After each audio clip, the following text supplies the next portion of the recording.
Transferring a financial asset to a factoring company under Ind AS 1009 is one of those exam topics that makes students panic. But underneath the technical jargon, it's actually a perfectly logical transaction. Imagine A Limited has a 100 rupee debtor, paying in 3 months, but you need cash today. So you hand that debtor to a factoring company for immediate cash. Having sold the right to collect, you wipe the asset off your books. It is officially derecognized. If that were the end of the story, accounting would be simple. But standard factoring agreements rarely let you walk away completely clean. They almost always include conditions that force you to keep a ghost of that asset tied to your balance sheet. The factoring company knows there's a risk the debtor might default, so they demand a guarantee. If the debtor runs away, you promise to cover up to 5 rupees of the loss. By making that promise, you've just created a new obligation, an associated liability. But as a business, you don't take on extra risk for free.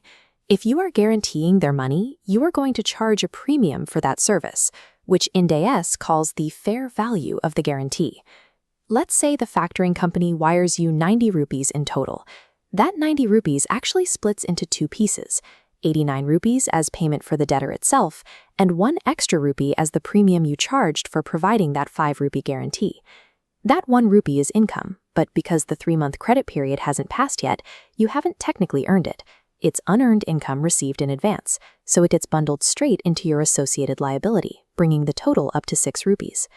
By forcing you to separate the asset sale from the risk premium, the standard strictly prevents companies from inflating their current earnings with unearned profits. Now, think about the mechanics of that guarantee. If the debtor does default and you have to pay that 5 rupees out of pocket to the factoring company, you don't just walk away. You gain the legal right to hunt down the original debtor to recover your 5 rupees. Because you still have financial skin in the game, you must recognize this specific recovery right on your books. This is your continuing involvement asset, setting directly at 5 rupees. Let's map this onto the ledger. We know exactly what came in and what went out. Debit bank for the 90 rupees received, debit the continuing involvement asset for 5, credit your original financial asset for 100 to remove it, and credit the new associated liability for 6. Pause for a second and look at the math. Where does the balancing figure go and what does it represent? Your debits equal 95, and your credits equal 106. To balance the entry, you have to debit the profit and loss account by 11 rupees. That is your recognized loss on the transfer. This dual recognition of the continuing asset and the associated liability creates absolute transparency. You can't just point to the 90 rupees of fresh cash to hide the reality of the 11 rupee loss. Let's push this against a classic exam curveball. Suppose the factoring company demands a punitive guarantee. They want 110 rupees to cover the 100 rupee debtor, claiming the extra 10 is for the mental hassle and legal costs of a potential default. Your associated liability strictly follows the contract you signed. You promised 110, so your liability obligation shoots up to 110.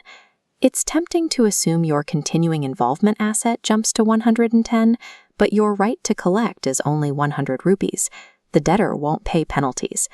This brings us to the golden rule. The asset is the lower of carrying value or guarantee amount.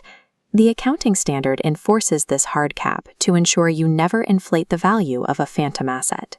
Lock these 2 rules in, and you have a foolproof framework to deconstruct any factoring question.